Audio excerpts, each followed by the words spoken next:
Hey guys, Sean here from the China Culture Corner. Lately there's been a lot of questions, a lot of concerns about the lockdown in Shanghai, and so from my perspective, having been in China for the entire pandemic and being here in Shenzhen, I wanted to share my thoughts, my own analysis, and answer a few commonly heard questions online. Alright, let's get into it.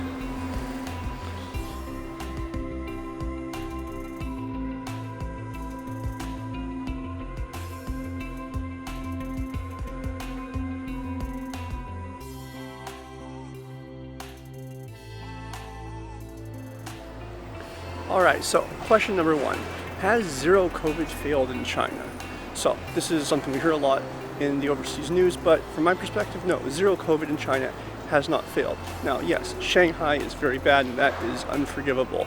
And there have been mismanagement in at least several other notable cities in China. But remember, zero COVID is not about ensuring every single person has the best possible experience. It's about controlling COVID infection rates throughout the entire country. It's focused on very aggressively attacking any potential uptick in infection rates or cases per city or per region. And from that standpoint, zero COVID is still working. Overall, the country is doing well.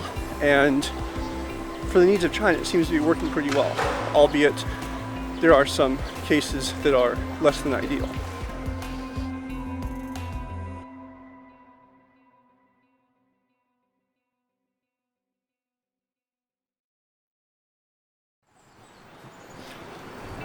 Alright, so question number two. Why did the Shanghai lockdown fail? Now, first and foremost, I think it's very important to acknowledge that I'm not a healthcare professional. I don't have any medical knowledge.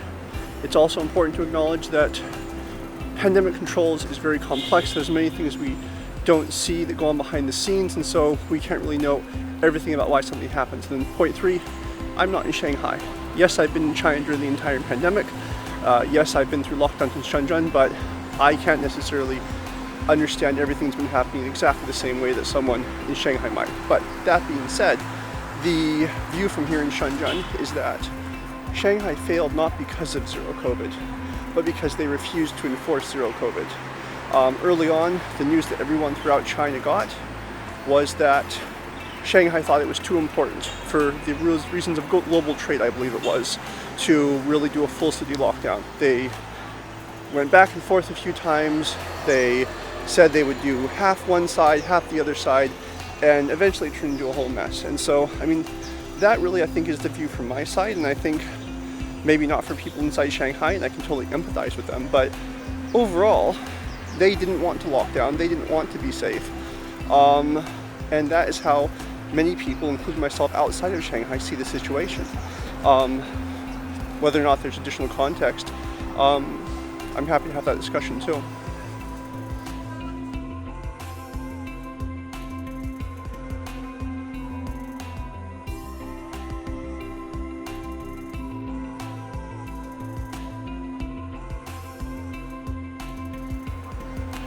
Question number three.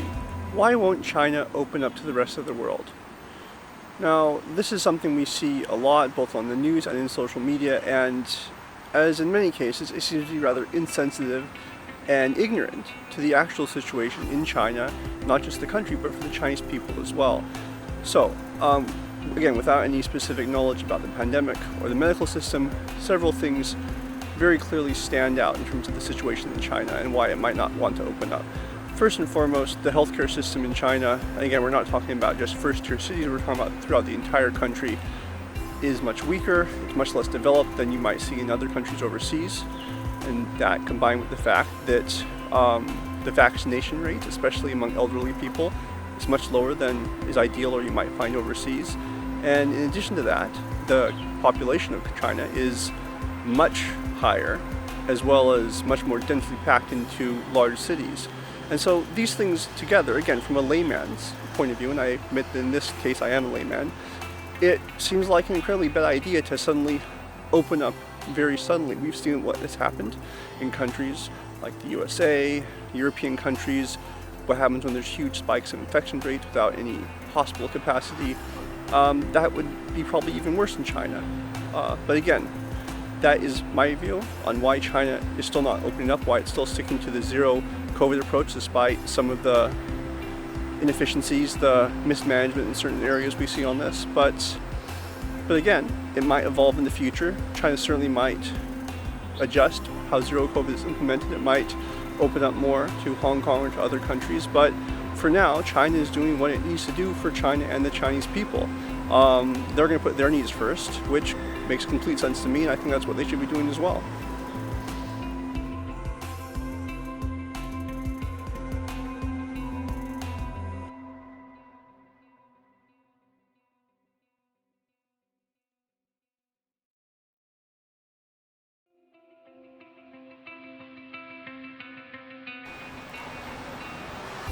Question number 4. What does the average Chinese person think of all this, whether it be zero COVID, whether it be the lockdowns in different cities? And I think this is very important for us to consider from the average on-the-ground Chinese perspective, because that's something that is really drowned out by the overseas media coverage, as well-meaning as it might be.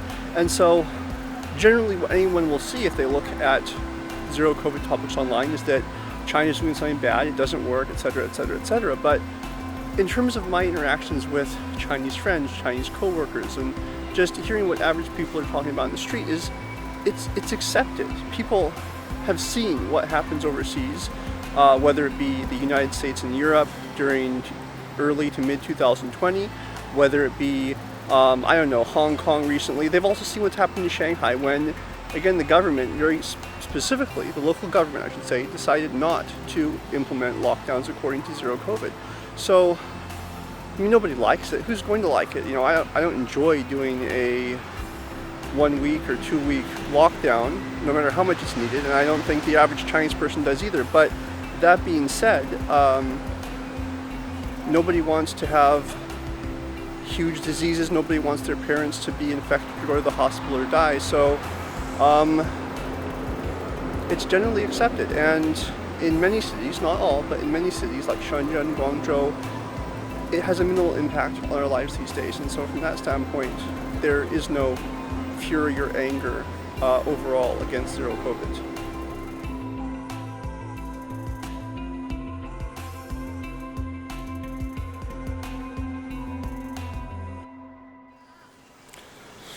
Alright, another question I see sometimes, though one I think is also not asked enough, is how is Shenzhen doing currently, and what was Shenzhen's lockdown actually like?